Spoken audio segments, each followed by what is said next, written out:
Yes. I'm Melinda Cervantes, Santa Clara County. Okay. Sorry, I didn't meet you when you were at Los Altos. This is probably Well, it was 25 years ago, so you were in high school. I'd like to say that. I'm thinking uniquely as a city manager, former city manager, you have, you were on the receiving end of a lot of department heads proposing various things. I think the way budgets are being scrutinized today, memberships, travel, all kinds of things are really being looked at very closely. And I just wonder if you have any thoughts about, as we move forward and we're looking at our membership or participation fees, what kinds of things would a city manager want to see behind that request? Good question, and one thing I learned very early in my career is that I cannot speak for city managers as a group, because there is no one way that city managers look at things, and and quite frankly, some of my former colleagues are, in my opinion, very narrow-minded about things like investment and training and development and things like that. Some are very broad-minded. So I think it is very situational in terms of what is the what's the temperament of the management in your city, and what kind of pressure is the manager getting from the city council.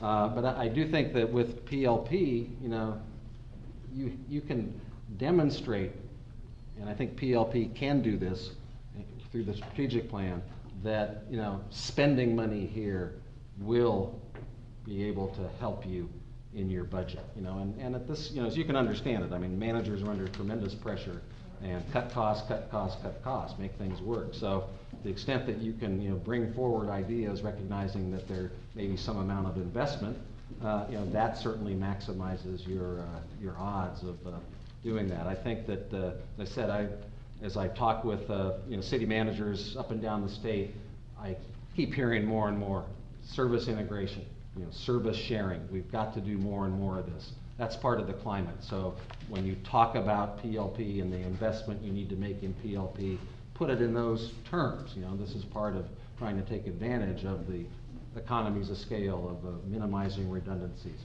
So make the best case that you can, and try to get the police and fire chief on your side.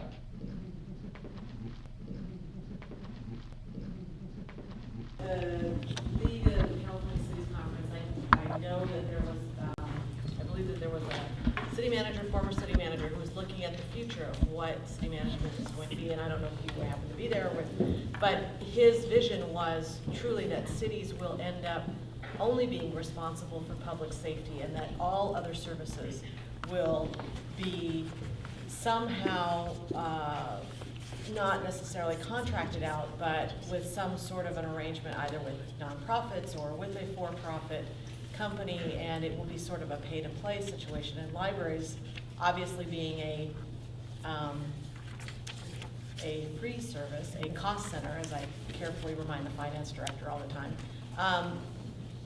Do you foresee that same kind of trend, that we're heading towards that, where really the only cost that cities will be able to afford will be public safety? And if so, how can we best prepare the next group of leaders coming up for that kind of a future? I think that threat is very real. We're doing some work for the city of Sacramento, and in roughly 3 years' time, the net general fund that's going to police and fire went from 55 to over 70%. That's a very real threat. But I guess to say this is where cities will be going, I think, is a pessimistic assessment. I don't think that's a good place for cities to go. If we only end up doing police, fire, and infrastructure, that allows the community to function, but it's the libraries and it's the parks and it's the recreation that adds value and makes a community livable. So, and I think a couple things are going to happen. Some are going to take longer than others to kind of get us back to a place where there is more balance and more revenue available. And a big chunk of it for cities right now is tied up in pension costs, millions of dollars. And I think again, what I hear throughout the state is that people recognize that in the early 2000s, we had a pension bubble. Just like there was a real estate bubble and just like there was a dot-com bubble, there was a public pension bubble, but that bubble is over. And more cities, I think, are going back to more reasonable, but still by any standard, very good retirement plans. Now that doesn't play out in revenue for another 10 to 20 years as you get people cycling through. But I see, that type of change occurring that will take up some pressure on the revenue side. And I also see, cities willing, recognizing it's difficult, but if they can demonstrate, that we have taken advantage of all the ways we can reduce costs, we can consolidate and do things jointly, that then they're in a better position to go out to the public for new taxes, for new measures that say, here's all the things we've done, here's what we can do if you want to remain a full-service city and have these types of things, here's what we think it takes. So I think by continuing to demonstrate fiscal discipline and good management, that you'll see, more cities going out to their community to say, do you want this safety and infrastructure organization only, or do you want the broader value-added services?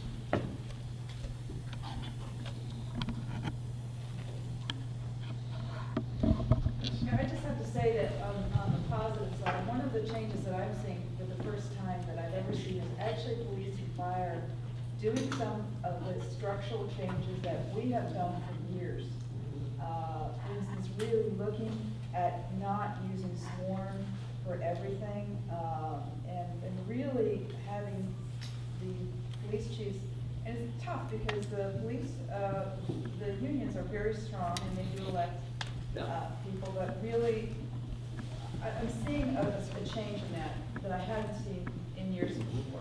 And really looking at how they provide services and doing it. Because we feel in this room, I'm sure all of us feel that we for years have been looking at how we do things and constantly changing, more efficient, more effective. And we can always do better, but we really do feel, speaking for all of us, that we've been doing it and that some other departments in our cities have not had that drive as much as we have. So I am seeing that. Yeah. And that's hopeful. And I see that in different cities that we're working in as well. And I think libraries have been, out there much longer, doing a lot of cooperative stuff together, which I think bodes well for the success of PLP. But I do think kind of being able to give up some control over things that you currently have control over in the interest of cost savings and greater efficiency. That's going to be a big challenge and one of the biggest things you're going to have to deal with. There and then there. Could you give us your perspective on where you think pension reform is going, or your sense statewide, what you're hearing? We were discussing it a little bit this morning. Well, I see a number of cities negotiating two-tier pension systems going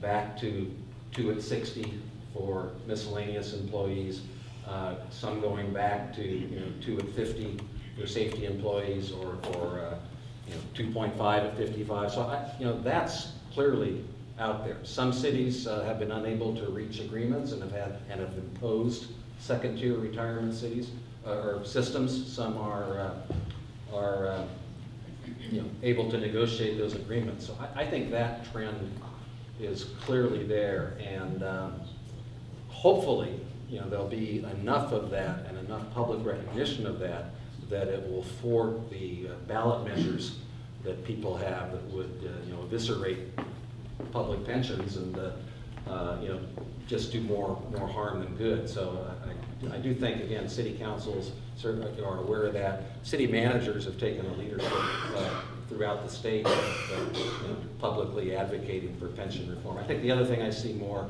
in labor negotiations is negotiating for employees to pick up a greater part and ultimately all of the 7% or 9% of their pension system. So I guess the question is, will the reform occur at a rate that's fast enough to keep the draconian ballot box George.